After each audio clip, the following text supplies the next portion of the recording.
Well, how about that market today? Looks like the volatility index is skyrocketing. So batten down the hatches, right?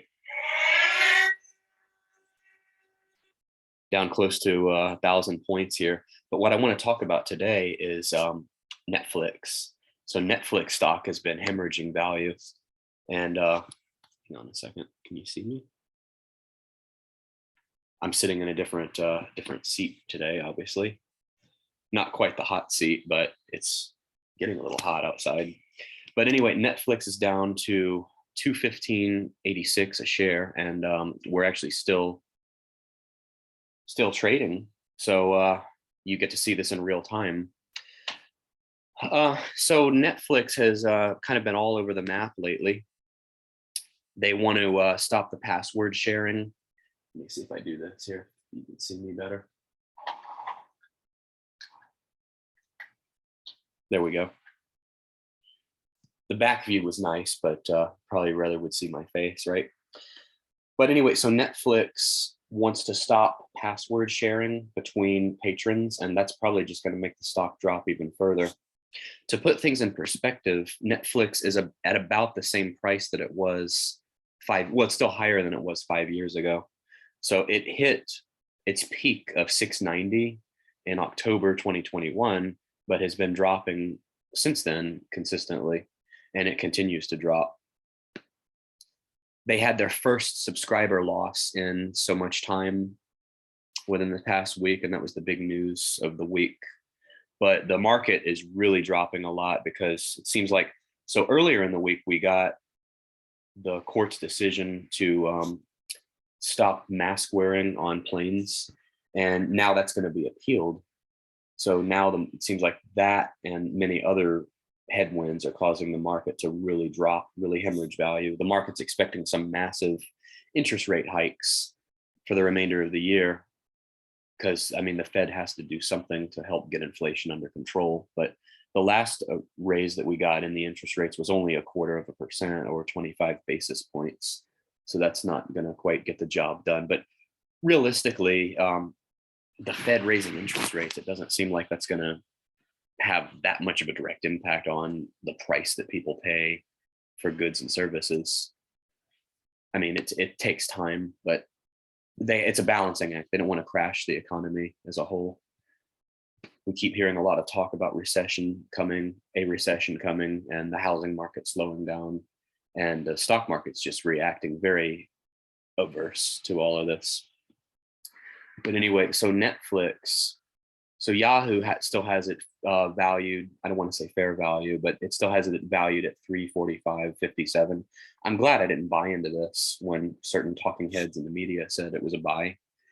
Like I tell people, usually, and I'll tell all of you, my audience, the talking heads in the media are usually the last people you want to listen to when it comes to any kind of advice. Well, they're not necessarily giving advice like me. They're just infotainment, I guess, or edutainment, but they're really the last ones. I think, who was it? Kramer, one of my favorites on CNBC, actually said that he recommended Netflix as a buy, like when it first started to drop in the early part of the year. And what I found, just from my experience, not saying this is what everybody should do, but I've just found whatever he says, do the opposite of, and you'll be better off. So if he says buy something, short it. Just do the opposite and you'll be better off. Anyway, so I pulled up a valuation tool here. Well, this is already done for us, I believe. And it's had some pretty good information here. This was macroaxis.com, and it has Netflix undervalued based on the current price. It has a target price of 668 still, which I'm not quite sure what it's basing that on. It says, please note that Netflix's price fluctuation is very steady at this time. I disagree. Calculation of the real value of Netflix is based on 24 months time horizon. Increasing Netflix's time horizon generally increases the accuracy of value calculation and significantly improves the predictive power of the methodology used. So it's got the downside at 196. It's got the upside at 327.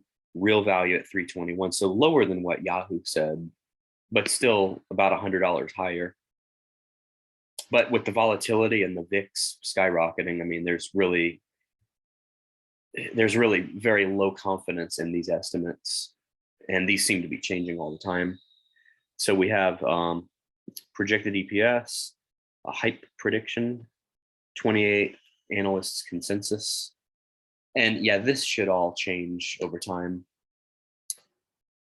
Price to book relative to different companies here. Actually, this is a price to book, price to sales.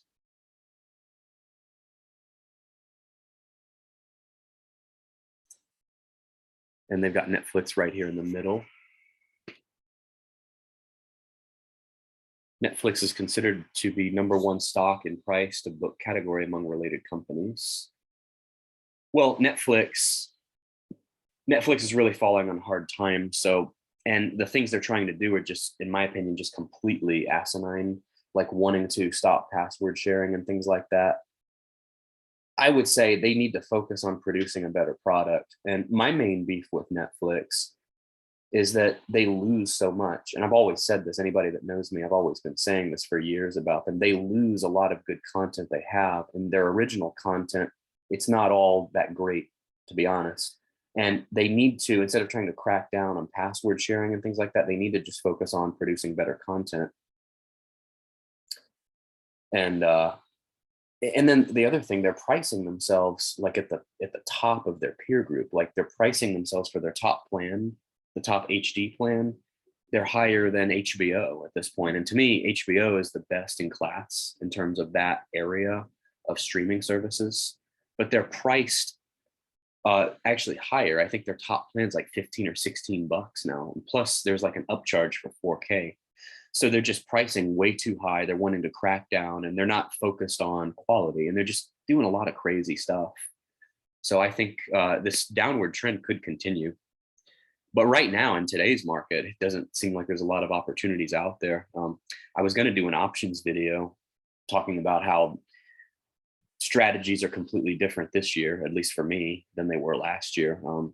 Yesterday was actually the first 10 minutes of the trading day was great. If I had just pressed sell on everything, I would have been happy, but I held on thinking that things were going to keep going because it looked like the market was on an upswing for a couple of days this week. But again, in this market, everything's so volatile.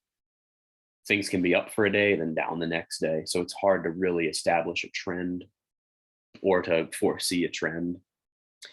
Anyway, here's some ratios here. Quick ratio, earnings, quarterly growth, revenue growth. So there's still some healthy metrics here, but I want to look up a graphic I saw here. Netflix price comparison to the peer group. Let me see here.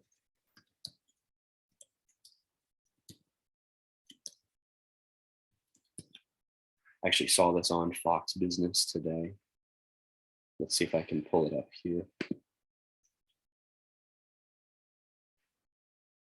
Here we go. Yeah, just like I was saying, Netflix is the most expensive streaming service. So policies like this are not going to help them to turn things around. This article is on Seeking Alpha. This is from back in February. And I think this chart is here.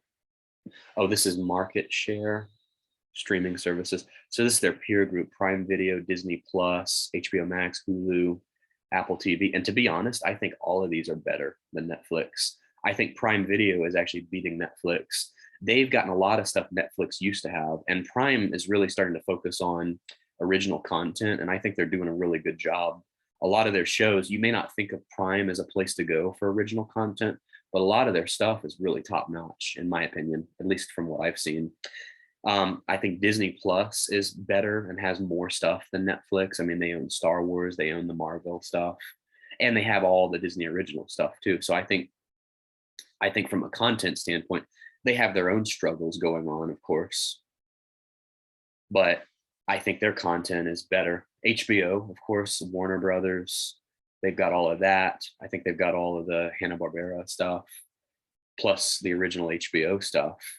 And AT&T and Time Warner just had that restructuring going on. So HBO has a lot of really good content and the big movies, big releases, like the new Batman movie's already on there after being released like a month and a half ago.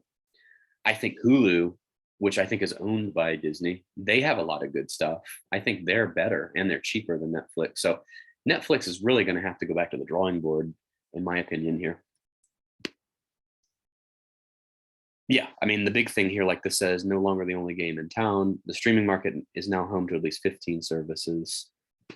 So Netflix was kind of the first in the business. And the funny thing, there's a documentary that ironically is on Prime, but it talks about how Netflix, it's a great business documentary. It talks about how Netflix overtook Blockbuster. And there was a time that Netflix begged Blockbuster to buy them, and the Blockbuster executives just laughed them out the door. Well, now Netflix is actually doing some of the things that Blockbuster did that led to their demise. So that's an interesting documentary. I forget the name of it, but you could probably just search Netflix documentary on Prime. Ironically, like I'm talking about how Prime's kind of overtaking Netflix.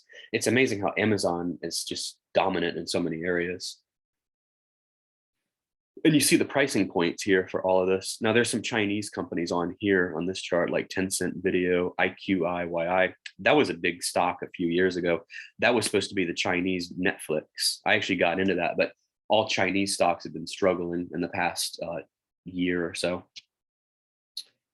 But yeah, and then there's ESPN Plus, and all of the networks have their own streaming service now. So Netflix is definitely, I mean, they were one of the first in this game, but they're definitely no longer the only one in the space, and they've got a lot of new competition. And that's the thing, like this article says, it's harder for them to hike prices with so many low-cost alternatives. So they're starting to lose pricing power as competition comes into the industry. And here you go right here. This is what I was talking about. Netflix is the most expensive streaming service. They're priced higher than HBO, higher than the Disney bundle, Prime Video, Disney Plus. And in my opinion, all of these other options that are priced lower than Netflix are better. And they're cheaper. So then why even have Netflix? Yeah, they've got a few good shows, but for where they're pricing themselves, they're certainly not, by raising prices the way they have and by cracking down on subscription sharing and things like that, those are not going to help them to turn things around. In fact, when they implement that, they're probably going to lose twice the subscribers they've lost in the last month or so. So yeah, so there's that chart. What's this say here? A combination of rising inflation and increasing competition have left Netflix paying more than ever to acquire subscribers. Marketing costs and streaming content spending has risen from $9.59 per new subscriber in 2019. That's interesting, to $1,113 per new subscriber in 2021. Well, inflation, right? Just for fun, let's see if that matches the rate of inflation. So let's see, 1113 minus 959. That's 16%. So in 2 years, that's 8% a year. So yeah, Netflix, and here's another article that says Netflix could fall nearly 50% more. Here's the change in subscriber growth from 2014 to 2021. They were, here's the spending versus subscribers. So they've, year over year change percentage has been actually steadily declining, but it's had the most precipitous drop in the last year or so. So they had kind of a golden era here where when the Rona hit, the content spending dropped very low to the point it was negative in percent year over year change. And the subscriber level stayed about the same. I actually thought it increased during COVID. What does this say? Limited ability to monetize content creates a cash burning business.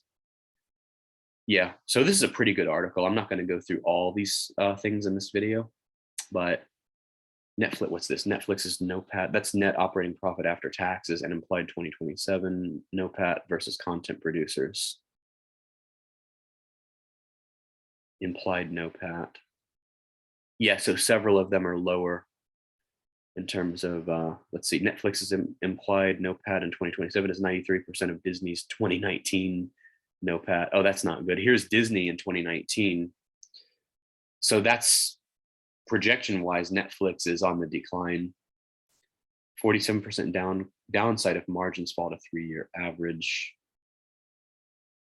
Yeah, so this is interesting. Like I say, 2027, if they're lower than where Disney Plus was in 2019, projection wise, that definitely doesn't bode well for them. So this probably is not a stock that is like a cheap buy that you just want to go and scoop up. But you never know. It's all perspective, right? Is the glass half full or mostly empty? You decide. That's good stuff. But yeah, all jokes aside, I don't think Netflix is a good buy at this point. Not advice, just my opinion. Because I think they're going to decline more. The management's just doing a lot of really dumb stuff. And let's see where the stock is now. So yeah, hovering around 216.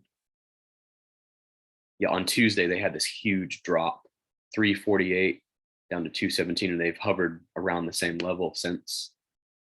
Next earnings are July 18th. So yeah, I think I would avoid this company.